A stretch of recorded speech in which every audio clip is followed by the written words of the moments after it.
bring in Albert Breer, senior NFL reporter. What's that backdrop? What's in that door? What's behind that door? You've seen that before, right? Well, the door, I don't know. Maybe it wasn't in the shop before. You've seen the Ohio State stuff. I've got the double black diamond back there. You've seen the door. You've seen the rest of it. I'm not sure if you've seen the door. Yeah, I just want to. There's nothing behind the door. I actually locked it so my kids can't come first. All right, give me the trades that should happen tomorrow. Yeah, I mean, I think really you're looking at some teams that you wouldn't typically see as sellers out there. And so, the Patriots, I think, would be a team to watch. They've informed other teams that, they're willing to listen on almost anyone on their roster. The Eagles and Vikings are two more now. I don't know if Philly's approach changes because they won last night and they're in first place now. But the Eagles have sort of let other teams know that they're willing to listen on some of their veteran players. They've got cap issues coming down the road in 2021 with the cap going down next year. The Vikings are the other one that are sort of interesting. Now, again, they're another team that played well yesterday, but I think they've sort of kind of come to the realization that this is it for their core. The guys like Harrison Smith and Kyle Rudolph and Eric Kendricks and Anthony Barr, like they've sort of reached the end with that group. And so they're sort of looking to turn the page now too, where, you could see certain players like Rudolph himself become available. So I think that the interesting thing about this year's trade deadline is you have some teams that have typically been contenders, that have typically been buyers at this time of year, now sort of kind of dipping their toe in the water on being sellers. The trades that will happen. Right now, Dan, like what I've heard over the last couple of days, the prices are too high and that teams are wanting too much. Now, typically the way this happens is over the last 24 hours, you'll see prices come down a little bit. The Patriots have toyed with the idea of trading Stephon Gilmore. I don't know if they'll be able to get value, but that's a big name for you out there. I think Kyle Rudolph could wind up getting moved. The Jets are open for business. You could see one of their tackles, maybe somebody like George Fant, because there's such an offensive line shortage across the league, get moved. I don't know if there's going to be a ton of activity. And I usually feel that way. Like a lot of names get bandied about and you don't normally see a ton of activity.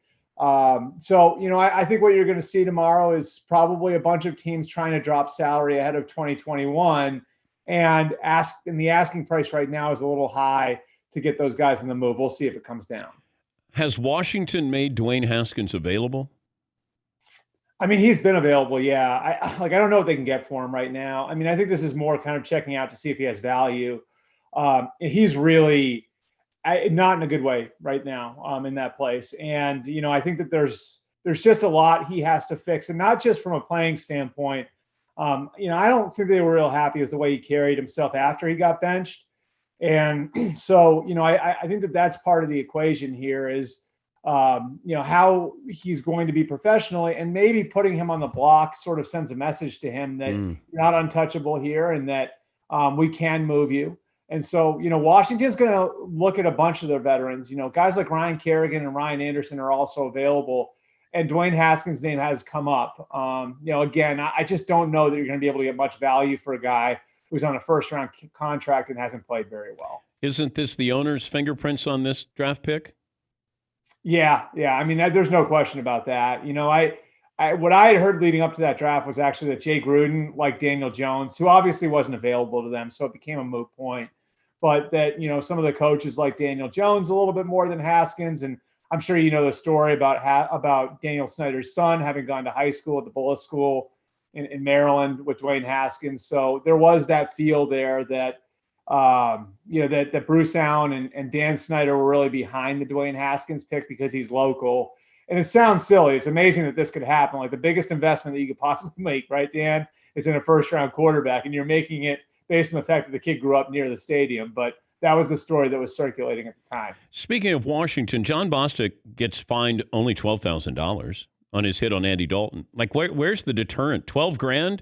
Yeah. If I'm a defensive player, I'll pay $12,000 to get a star quarterback out of a game. Not saying Andy Dalton's a star quarterback, but what's the deterrent? Well, I think the way they looked at that, there are a couple of things there. Like, I think number one, it was in the context of a play. Now, was it dirty? I think so, but it was within the context of a play. So it's a little different than like the Javon Wims situation from yesterday. Number two, if you look at it, I mean, I think in some of these cases, there is sympathy for when the quarterback slides a little late. and a defensive player has his momentum going. And so absolutely that was an ugly looking hit. To me, it felt like it was dirty. But if you really watch it, I think you can make the case that by the time Andy had kind of gone into his slide, Bostic's momentum was going forward. And so I think in some of these situations, when it's within the context of the play, like if it's not extracurricular and it's actually within like the context of the football itself, the league can, I think the league acts with a little more sympathy towards the defensive player. And I think that's what this was as much as anything else. I don't think it was the fallout, the result of the hit, like the action itself. I think more than anything else, it was sort of like looking at it and slowing it down and saying that slide was a little late, so we're going to give the guy a break here. Follow me on this. It's never too soon to talk about next year, but Belichick loves Jimmy Garoppolo, right? Yeah, that's fair to say. Okay, so what do you think would prevent Belichick from calling Kyle Shanahan and John Lynch and saying, what do you want for Garoppolo? Nothing. I don't think there's. I mean, if they decide they're going to move on from Cam Newton, I would think Jimmy Garoppolo would be near the top of the list. They offered Jimmy Garoppolo a contract extension. I don't know how much that's been out there, but over the summer of 2017, I think it was that he got traded that fall, right? Over the summer of 2017, they offered him sort of a Band-Aid contract. The sort of contract that like the Saints gave Taysom Hill or. Back in the day, the Eagles gave Kevin Cobb, where it was sort of a short-term contract to get you to the next one. So they liked him enough to try to extend him and try to keep both him and Tom Brady on the roster in 2017. And really part of the whole deal, Dan, was that, it was sort of communicated to Bill, not that you have to trade Jimmy, but that trading Tom was going to be a tough sell with ownership. And so it was a complicated situation at the time. I think Bill's affection for Jimmy is there. There's the personal connection, of course. And I think like something like that would really come down to whether or not the Niners have a better option. Like, I don't think this is going to be the Niners looking to get out from underneath Jimmy Garoppolo. And we can go through the whole thing that happened last offseason again if you want. I think more than anything else, like this would be about the Niners somehow having a better option, whether it's Kirk Cousins or they're drafting in the top 10 and it's Trey Lance from North Dakota State or something like that. Like the availability of Jimmy Garoppolo, I don't think it's going to come down to Jimmy Garoppolo himself as much as it's going to come down to what other options the Niners have out there. And I brought up Kirk Cousins reuniting with Kyle Shanahan, Matt Ryan reuniting with Kyle Shanahan. Like, it feels like if you said Matt Ryan was on the 49ers and they're healthy, I would make them the NFC, Super Bowl favorites. Yeah, I don't disagree with you. And really, I think with Matt Ryan, you would be doing the same thing that you're doing with Jimmy Garoppolo, right? Which it's like, you have Jimmy Garoppolo for now. And I think I may have made this analogy with you before, but it's sort of like Alex Smith in Kansas City, right? Like Andy traded for Alex Smith and he liked Alex Smith and they won a lot of games with Alex Smith. But really what Alex Smith was doing for you was buying you time until you ran into somebody you really loved and you were willing to go all in on. And that was Patrick Mahomes. And so I think, the same way Jimmy Garoppolo is that guy for Kyle Shanahan right now, I think Matt Ryan could absolutely be that guy as well. He's not that old. It's 33. I think he's 34, 35 years old right now. I'd have to look that up. But I don't disagree with you. I think Matt Ryan could be an upgrade over Jimmy Garoppolo. And there's obviously a comfort level there between the two. I think we just have to wait to see who's running the Falcons. Like until we know who's running the Falcons and who's going to be making these decisions in January, it's really hard to tell how realistic it is. Sam Darnold's days with the Jets numbered? They depend on where the Jets are picking, I would say. If the Jets have the number one overall pick, Sam Darnold gets traded because Trevor Lawrence is a generational prospect, like a once-in-a-decade prospect in the vein of Andrew Luck, Peyton Manning, John Elway. But will you find out before? Like, you have to make sure Trevor Lawrence is going to go into the draft before you do anything. Right. Well, yeah, and that'll be, the deadline, I believe, is middle of January. Okay. Right? So you'll know. And Trevor Lawrence could leverage that. I'm not saying he will, but he could leverage that. Like, he could say, like, I don't want to play for the Jets, so I'm not going to declare until you commit to trading the pick. Like, something wild like that. And I don't know. I don't know what's in Trevor Lawrence's head. It doesn't seem like it'd be of his nature to do that. But if he really looked at it and said, I don't want to play there, he would have some leverage to do that because he could, say, if you don't deal a pick, I'm going back to school. So, this thing could get a little complicated. I don't think it necessarily will, but I think Trevor Lawrence, I think there are very few teams that would trade that pick. Like, I think you are going, based realistically on who has who at quarterback and where those teams are in the standings, I think you're going to have to be the worst team in the league to get Trevor Lawrence. And so I think if Trevor Lawrence becomes available to the Jets, it's academic. You trade Sam Darnold. I think if you're picking second or third, that's something else. And then it's like, all right, now we have to really look at this and compare like Sam Darnold against, say, Justin Fields. I'm just wondering about what's going on in Cleveland with Baker Mayfield. It feels like the time frame is sped up now with these quarterbacks. They want to find out. And that's why Miami's putting Tua in, because you're going to have 4 draft picks in the first 2 rounds, and you're going to have the Texans draft picks. So you want to know, is Tua our guy? Right. Do the Browns know if Baker Mayfield is their guy?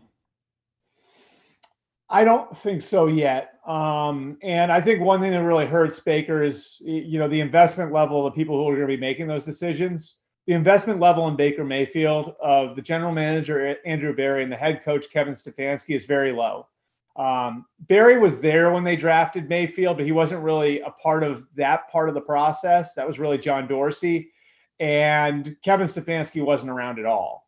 And so, you have both those guys who are evaluating a player that they didn't pick, that they have no investment to, that their job security isn't tied to. I think the other piece of this is, you look at where they are contractually, and this is the way it works. This is why that timetable gets kind of sped up, Dan, is after the 3rd year, you've got to make a decision on the 5th-year option. And in the new CBA, that 5th-year option is fully guaranteed. And so one way or another, going into that 4th year, you've got to declare where you're at on that quarterback. Like, if you remember last year, the Bears said all these nice things about Mitch Trubisky, then they declined his 5th-year option, and we all knew where they stood, right? So this is the time, like, after 3 years, based on the way these contracts work, this is when you have to declare. That goes for this year, at least. That goes for Baker Mayfield in Cleveland. It goes for Sam Darnold with the Jets. It goes for Josh Allen in Buffalo. And, of course, it goes for Lamar Jackson in Baltimore, too, which would be a little bit of an easier decision, I would think. Yeah, it's really interesting. I keep seeing, like, Sam Darnold with the Steelers. That's the eventual successor to Ben. Or, what's Chicago do? The Chicago trade for somebody. It just, like, is Matthew Stafford going to be in Detroit?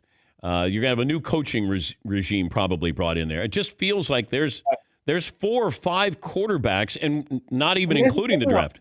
That's the thing, though, is like, I think part of this, Dan, is that we're in this golden age for quarterbacks. If you look back at like the last 5 years, the number was 17 quarterbacks have like been drafted in the top, in the first round. And of those 17, it's something like 11, you could say, like, legitimately have made it already and are like entrenched as like, okay, like, this is our long-term starter. So I think there's a combination of players really working out on that end, right? And then you have a bunch of older guys who are hanging around longer than we've ever seen before, guys like Brady and Breeze. And I think what it's led to is there's almost more supply than there is demand across the NFL now, which is why we were in that situation last year where you had Phillip Rivers make it to the market, Tom Brady make it to the market. You had like a bunch of guys who probably would have gotten real money in years past, like Jameis Winston and Cam Newton, sitting on the market, available for a while. So, it's just an interesting situation at the position in general. And somebody like Sam Darnold could wind up being really, attractive. I mean, you look back at some of the teams that really liked him coming out in 2018. I'll give you another one. The Broncos loved him. The Broncos would have taken him 5th overall. If you're the Broncos right now, based on what you've seen from Drew Lock, and he looked pretty good yesterday, like, that's sort of a decision you'd have to make, right? Like, if he came available and you're John Elway, it's like, yeah, we really like Drew Lock, but, maybe Sam Darnold is behind door number 2, and that would make some sense for us. So I think, like, that game of musical chairs we had at quarterback last year, I don't think it'll be just the same, because obviously last year Brady was a free agent. But I think you could see some interesting movement with some of these younger guys. Great to catch up with you. As always, we appreciate your time, Albert. Thank you. Awesome. Thanks, Dan. You can now unlock the door. Whatever is behind you, you can now unlock the door. Oh, yeah. I didn't even know you were still talking. Yes. My kids actually snuck in twice during quarantine, so I wanted to spare you guys the 3rd time. All right. Thank you, Albert. That's Albert Breer, senior NFL reporter, works for the MMQB and NBC Sports Boston.